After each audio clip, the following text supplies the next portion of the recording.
Good morning, কেমন আছো সবাই? সরকার বাড়ি হইচইতে তোমাদের স্বাগত জানাই। আজকে তোমাদের সামনে কি নিয়ে দাঁড়িয়েছি দেখো, আর এইটার পুরো রেসিপিটা তোমাদের দেখাবো। তোমরা কিন্তু অবশ্যই বানিয়ে জন্মাষ্টমীর দিন গোপাল দাদাদের দেবে। প্রথমেই তোমরা দেখে নাও, এই যে সামনে যে জন্মাষ্টমী আসছে তার জন্য গোপাল দাদাদের আমি পিওর ভেজ কেক বানাবো মাত্র দুটো উপকরণ দিয়ে। কিন্তু তোমরা দেখতে পাচ্ছ এখানে অনেকগুলো ইনগ্রেডিয়েন্টসই রয়েছে, কিন্তু মেন উপকরণ হচ্ছে দুটো। পিওর ভেজ কেক বানানোর জন্য প্রথমেই লাগছে হচ্ছে সুজি। সুজির সাথে লাগবে তোমার এই যে টক দই। টক দই দেখতে পাচ্ছ, ক্লাসিক মাদার ডেয়ারি যে টক দই, একটু ঘন হয় এই দইটা আমার খুব ভালো লাগে, আমি ভীষণই প্রেফার করি। আচ্ছা, তার সাথে আর মেন লাগছে হচ্ছে এই যে ময়দা। দেখে নাও, এই যে আমি 1 কাপ ময়দা নিয়েছি, আর তার সাথে 1 কাপ মানে রুম টেম্পারেচারে রাখা দুধ নিয়েছি, লিকুইড দুধ। আর একটু টেস্টের জন্য আবার একটু এভরিডে যে গুঁড়ো দুধ, যেটা আর কি আমুল হোক এভরিডে হোক, সেই প্যাকেট থেকেও 2 চামচ দুধ নেব। আর মেল্টেড বাটারটাকে একটু মেল্ট করে নেব, এই যে আমুলের যে বাটারটা। কিন্তু এই তোমরা বাটারের জায়গায় অয়েলও দিতে পারো, সাদা তেল যেটা সেটাও দিতে পারো। আর এখানে দেখো ড্রাই ফ্রুটস যার যেরকম খুশি নিতে পারো, গোপাল দাদাদের সন্তুষ্ট করার জন্য যে যেটা খুশি নিতেই পারো। আমি নিয়েছি কাজু নিয়েছি, আর এই যে ক্রিস্টাল যে দানাগুলো দেখতে পাচ্ছ মিষ্টি মিষ্টি, এইগুলো নিয়েছি। তারপর চকো চিপস নিয়েছি, আর তোমার এই যে 4 মগজ নিয়েছি। আর এদিকে টুটি ফুটি রেখেছি, এলাচের গুঁড়ো যেটা সেইটা রেখেছি। আর তোমরা যে কোনো কালারের কেক বানাতে পারো। আমি গোপাল দাদা একটু রেড ভেলভেট কেক টাইপের দেবো বলে এটা একটা অরেঞ্জের তোমার যে সিরাপ যেটা, সেইটা নিয়েছি। আর ভ্যানিলা এসেন্স তো জানোই কেক বানাতে লাগে, সেটাও রেখেছি। এই হচ্ছে মেন ইনগ্রিডিয়েন্টস। তার মানে কি, আমার মেন হচ্ছে দুধ আর দই, সুজি আর ময়দা। সামনেই জন্মাষ্টমী, আর সেই জন্মাষ্টমীর শুভ লগ্নে তোমাদের তো গোপাল দাদাদের ইচ্ছা করে যে একটা ভেজ কেক দেবে। আর সেই ভেজ কেকটা কিন্তু তোমরা এখন যদিও মানে অনলাইনে বা কেক শপে পাওয়া যাচ্ছে সবকিছুই, কিন্তু নিজে হাতে মাত্র 2-3টে উপকরণ দিয়ে করে তোমরা গোপাল দাদাদের অনায়াসে দিতে পারো। তার জন্যই আজকে দেখো আমি একদম শাড়ি ঠাড়ি পরে ঠাকুরের কাছে দেওয়ার জন্য তোমাদের সমস্ত পরিষ্কার বাসনে নতুন করে একদম মানে সব উপকরণ দিয়ে কেক করে দেখাচ্ছি। তার জন্য এই কেকের জন্য আমাকে প্রথমেই আমি এই যে এইটার মধ্যে, যেহেতু এটা আমার ঠাকুরের বাসন নিয়ে বলতে পারো, এটা আমি দিদি নাম্বার 1 থেকে গিফট পেয়েছিলাম। এটা হচ্ছে আমি 1 কাপ যদি ময়দা নিই তাহলে আমি 1/2 কাপ সুজি নেব। আর একটু ঢেলে নিচ্ছি। আচ্ছা, 1/2 কাপ সুজি নিচ্ছি। তার সাথে আমি টক দই দেব। এই যে ক্লাসিক মাদার ডেয়ারি টক দইটা, এটা খুব আমি প্রেফার করি। তোমরা এটাও দিতে পারো বা অন্য যে কোনো দই দিতে পারো, কিন্তু সেই দইটা যেন একটু জলটা কম থাকে দইয়ের মধ্যে। কারণ লিকুইড যে দইগুলো আমরা মানে দুধের দোকানে কিনতে পাওয়া যায়, যেখানে দুধ বিক্রি হয়, সেখানে কিন্তু ভীষণ পাতলা হয়। কিন্তু যদি তোমরা মিষ্টির দোকান থেকে বা এরকম যদি মাদার ডেয়ারি ক্লাসিক দই কেনো, সেই দইগুলো কিন্তু জলটা কম থাকে। মানে হাঙ্কার্ড হলেই ভালো হয়, কিন্তু হাঙ্কার্ড না হলেও হবে। দেখো আমি এই দইয়ের মধ্যে 1/2 কাপ সুজির মধ্যে 2 চামচ দই দিয়ে এখন ফেটিয়ে নিচ্ছি। ভালো করে ফেটিয়ে নেবে। আর যদি তোমরা মনে করো যে 1.5 কাপ কেকের ময়দার কেক করবে, তাহলে আর একটু সুজি দেবে। মানে যা ময়দা দেবে তার থেকে হাফ সুজি দেবে। আর সেই সুজিটাকে কি করব, সুজিটাকে আমরা টক দই দিয়ে ভালো করে ম্যারিনেট করে আলাদা করে একটু আগে থেকে রাখবে। কারণ সুজিটা মানে ফুলতে একটু টাইম লাগবে বা সুজিটা ভিজতে একটু টাইম লাগবে। আমি এই বাটিটাই শিফট করে দিচ্ছি, কারণ এটার মধ্যেই আমি কেকের ব্যাটারটা তৈরি করব।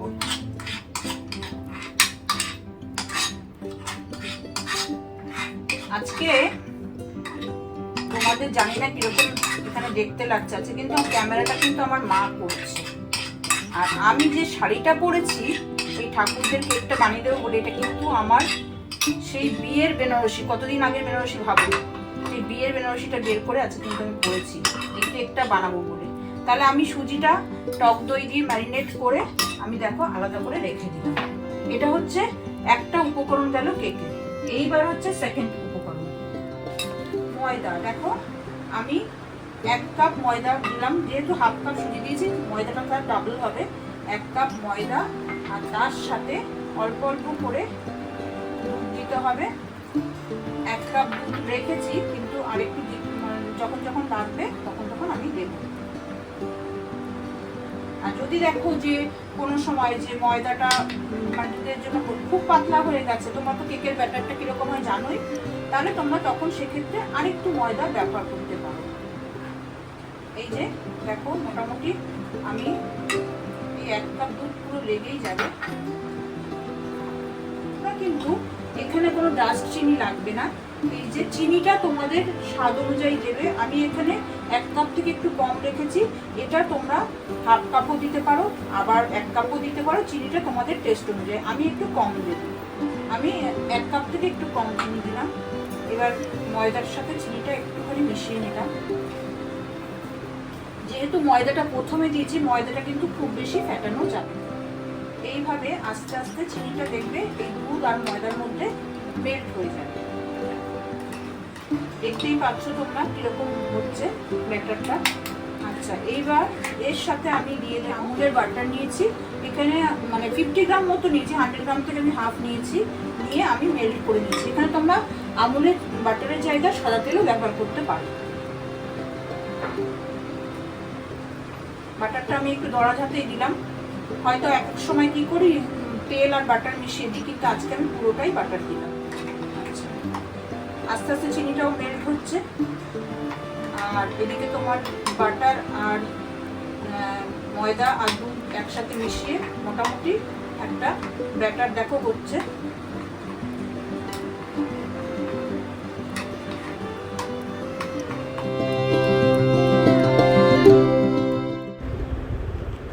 এইবার এই ব্যাটারের মধ্যে 2 চামচ এই যে এভরিডে যে দুধের মানে পাউডারটা আছে সেইটা অ্যাড করছি। এটা তোমরা দিতেও পারো, নাও দিতে পারো, জাস্ট টেস্টের জন্য আমি অ্যাড করছি। এইবার আমরা কি করব, এই যে সুজি আর টক দই যেটা ফেটিয়ে রেখেছিলাম সেইটাকে এর মধ্যে মিশিয়ে দেব। এতক্ষণে মানে সুজিটা ফুলে গেছে, টক দইটা টেনে নিয়েছে, মোটামুটি ফুলে গেছে। মানে সুজিটা ভিজতে হবে, সুজিটা ভিজলে ফুলে উঠবে, তখন নরম হয়ে যাবে, তখন দুটোকে একসাথে মিক্স করে দেবো। আর একটু বড় পাত্র নিলে ভালো হতো। দেখো এই যে ফেটাচ্ছি,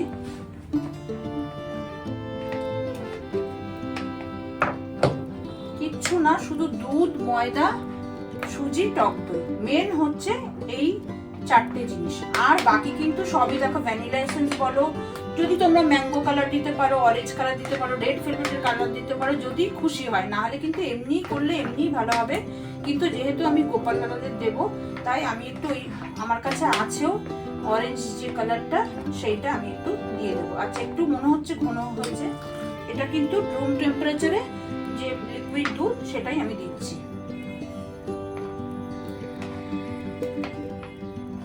আচ্ছা, খুব সুন্দর ব্যাটারটা তৈরি হয়ে গেছে। যদি তোমাদের মনে হয় যে বেশি ঘন হচ্ছে, তাহলে তোমরা সেইভাবে মানে মিল্কটা অ্যাডজাস্ট করে দিয়ে দেবে। এখানে তো কোনো ডিম টিম পড়ছে না, যেহেতু ঠাকুরের জিনিস তৈরি হচ্ছে। এটা তোমরা যে কোনো স্যাটারডেতেও, যারা নিরামিষ খাও, ভেজ খাও, যারা স্যাটারডে, তারাও কিন্তু করতে পারো। মোটামুটি দেখো আমি কিন্তু হাত দিয়েই করেছি, আমার যে এই যে মিক্সচারটা ছিল এটাও লাগেনি, এর হাত দিয়েই কিন্তু আমার হয়ে গেছে। আচ্ছা, এইবার বেকিং পাউডারটা তোমরা দেবে হচ্ছে 1 চামচ মতো, আর বেকিং সোডাটা কিন্তু তোমরা দেবে হাফ চামচ। আচ্ছা, এটাকে একটু ছাঁকনি করে একটু মানে চেলে দিলে ভালো হতো, কারণ লাম হয়ে গেলে মুশকিল, তবে নেই সেরকম কিছু। 1 চামচ দিলাম। আর এই যে বেকিং সোডা, এটা জাস্ট 1 চিমটে মানে হাফ চামচ দাও।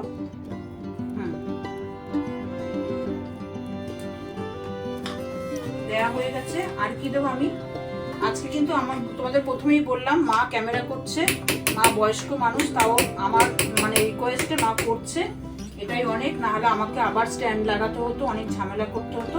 তাই জন্য তোমরা যদি ঠিকঠাক নাও দেখতে পাও, একটু বুঝে নেওয়ার চেষ্টা করবে, কিছু মনে করো না, কারণ সবসময় তো মানে বাড়িতে অ্যাসিস্ট করার জন্য কেউ থাকে না, সবাই মোটামুটি বেরিয়ে যায়, তাই মাকেই ধরেছি। আচ্ছা, এইটা হচ্ছে সেই অরেঞ্জ কালারটা, একটু নাড়িয়ে নিয়ে দেখো, আমি জাস্ট কালারটা আনার জন্য এই 1 চামচ মতো দিলাম। আহা, স্মেলটাও খুব সুন্দর। আর এটা তো দিলাম, কালারটা দেখো সঙ্গে সঙ্গে চেঞ্জ হয়ে যাচ্ছে। গোপাল দাদারা নিশ্চয়ই খুশি হবে আমার এই যে এই যে ব্যাটারের কালারটা দেখে, কেকের কালারটা দেখে, ব্যাটারটা ওনারা দেখছেন না, কেকের কালারটা দেখে খুশি হবে। আর এবার দিচ্ছি একটু ভ্যানিলা এসেন্স। এটা মেনলি আমরা যেহেতু কেকের ডিমটা দিই সেই জন্য দিতে হয়, কিন্তু এখন আমি কেক করছি আমি দিই, ওটাও দিয়েছি এটাও দেবো, দুটো মিলে যা মানে তোমার হবে হবে। 2-3 ফোঁটা দেবো, বেশি দেবো না। হ্যাঁ, আর একটা জিনিস দেবো, একটু এই এলাচের গুঁড়োটা দিচ্ছি, গন্ধটা ভালো হবে। যেহেতু ঠাকুরের জিনিস আছে ঘরে তাই দিয়ে দিলাম, না থাকলে তোমরা দেবে না। মোটামুটি রেডি, ব্যাটার রেডি হয়ে গেছে, সবকিছু দিয়ে দিয়েছি। এইবার তোমরা দেখতে পাচ্ছ এই যে ননস্টিকের কড়াইটা।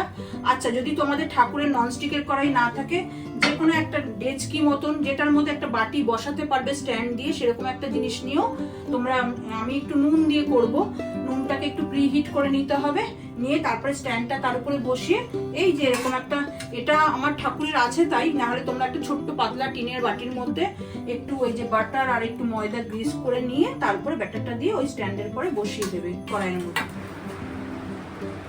মোটামুটি আমার ব্যাটারটা রেডি। এইবার আমি একটু এই যে, যেহেতু আমি ননস্টিকের কড়াইটাই করব, আমি একটু নুন দিয়ে দেবো। যেরকম বালি গরম হয় সেরকম নুনটাও কিন্তু গরম করে এই হিটটা দিয়ে কেকটা তৈরি করলে খুব সুন্দর হয়। দিলাম, আর এরপর আমি স্ট্যান্ডটা বসিয়ে দিলাম। এবার এটা একটু প্রি হিট হোক, ততক্ষণ আমি ব্যাটারটার মধ্যে ঢেলে দেবো। আর তোমাদের আর একটা কথা বলছি, যখন ময়দাটা দেবে বা এই যে তোমার বেকিং পাউডার বেকিং সোডাটা দেবে, তখন কিন্তু অবশ্যই এরকম একটা ছাঁকনি দিয়ে ছেঁকে দিবে। মোটামুটি আমার দেখো ব্যাটার রেডি। আর এই যে বেকিং সোডা বা বেকিং পাউডার দিয়ে বেশিক্ষণ কিন্তু রাখলে জিনিসটা নষ্ট হয়ে যাবে, তাই জন্য তাড়াতাড়ি এটাকে শিফট করে দিতে হবে এই মোল্ডের মধ্যে। এইবার আমি কি করব, এটার মধ্যে একটু জাস্ট একটু ময়দা ছিটিয়ে নেব, এই না হলে না এগুলো নিচে চলে যাবে। এই যে এইটাই বলো আর একটু রুটি বলো, এগুলোর মধ্যে একটু ময়দা আর একটু অরেঞ্জ সিরাপ দিয়ে দিলে এটা কিন্তু আর নিচের দিকে যাবে না। একটু অরেঞ্জ সিরাপ দিয়ে দিচ্ছি, দিয়ে আমি কি করব, এটাকে আস্তে আস্তে আস্তে আস্তে এর মধ্যে দিয়ে দেবো। নাহলে যদি শুধু শুধু দাও সব কিন্তু তলায় চলে যাবে, এরকম উপরে থাকবে না। আর এই ড্রাই ফ্রুটসগুলো আমি মানে বাটিতে শিফট করে নেবো কেক মোল্ডের মধ্যে, তারপর দেবো। কেক মোল্ডটাকে অবশ্যই তোমরা কি করবে, একটু মানে ব্রাশ দিয়ে, আমি যেহেতু ব্রাশটা রেডি রাখি তাই তোমাদের দেখাতে পারছি না, কি করে দিচ্ছি, কারণ ওই ব্রাশটা আমি ঠাকুরের কেকের মধ্যে দিতে পারবো না। একটু বাটার মাখিয়ে একটু সামান্য ময়দার গুঁড়োটা ছড়িয়ে দিয়ে এইবার দেখো ব্যাটারটাকে এর মধ্যে আমি শিফট করে দেবো। বুঝতেই পারছো তোমরা থিকনেসটা কিরকম হবে। যদি মনে হয় যে আরেকটু পাতলা হবে করতেই পারো, সেক্ষেত্রে তোমাকে আরেকটু মিল্ক দিতে হবে। তবে আমার এটা মানে পাত্রটা ছোট, আমি আর মিল্ক দেবো না। মোটামুটি দেখো, মোটামুটি দেখো আমার হয়ে গেছে এটার মধ্যে শিফট করা। এইবার একটু আমি ট্যাপ ট্যাপ করে নেব যাতে ভেতরে কোনো খাওয়া না থাকে। আর তার উপর দিয়ে আমি ড্রাই ফ্রুটসগুলো এর মধ্যে রয়েছে, দেখো কাজু রয়েছে, তারপরে চকো চিপস রয়েছে, তারপরে এই যে ক্রিস্টাল বলগুলো রয়েছে। যদি ঠাকুরের ননস্টিকের কড়াই না থাকে, তোমরা অবশ্যই একটা এনামেলের বড় ডেচকির মধ্যে একটু নুন দিয়ে একটা স্ট্যান্ড বসিয়ে, হ্যাঁ এই যে কোনো টিনের বাটি বা এনামেলের বাটি যাই হোক ওর মধ্যে দিয়ে তারপরে সেটাকে অবশ্যই ঢেকে দেবে। এটা মানে আমি মিডিয়াম আছে বসাবো, তোমার ওই 40 মিনিটস মতো লাগবে। খুব মানে খুব বেশি হিটও না, একদম কমও না, 40 মিনিটস হলে হয়ে যাবে। Cake almost done. কেমন হয়েছে তোমরা দেখো, ওভেনের উপরেই রয়েছে, মানে গ্যাস ওভেনের উপরে, নট কেক ওভেন। নিচে দেখতে পাচ্ছ নুনগুলো দেখা যাচ্ছে। এইটা হচ্ছে আমার কেক, দেখো অলমোস্ট কেক ডান। ফাইনালি এরকম শেপটা হয়েছে। মোটামুটি দেখো কেকটা তৈরি হয়ে গেছে। তোমরাও এইভাবে গোপাল দাদাদের এরকমভাবে মানে কেক পরিবেশন করে দিতে পারো। এরকম একটা কুলো কিনে তার মধ্যে সাজিয়ে দিতে পারো। তা তোমরা এটা অবশ্যই জন্মাষ্টমীতে করে গোপাল দাদাদের দিও। আর তোমরা সেই প্রসাদটা খেয়ে আমাকে কিন্তু জানিও কেমন লাগলো তোমাদের। আশা করি ভালো লাগবে। আর কমেন্ট করো, আর ভালো লাগলে অবশ্যই লাইক করো, শেয়ার করো। আর যারা আমার চ্যানেলটাকে এখনও সাবস্ক্রাইব করোনি তারা কিন্তু চ্যানেলটাকে সাবস্ক্রাইব করে দিও।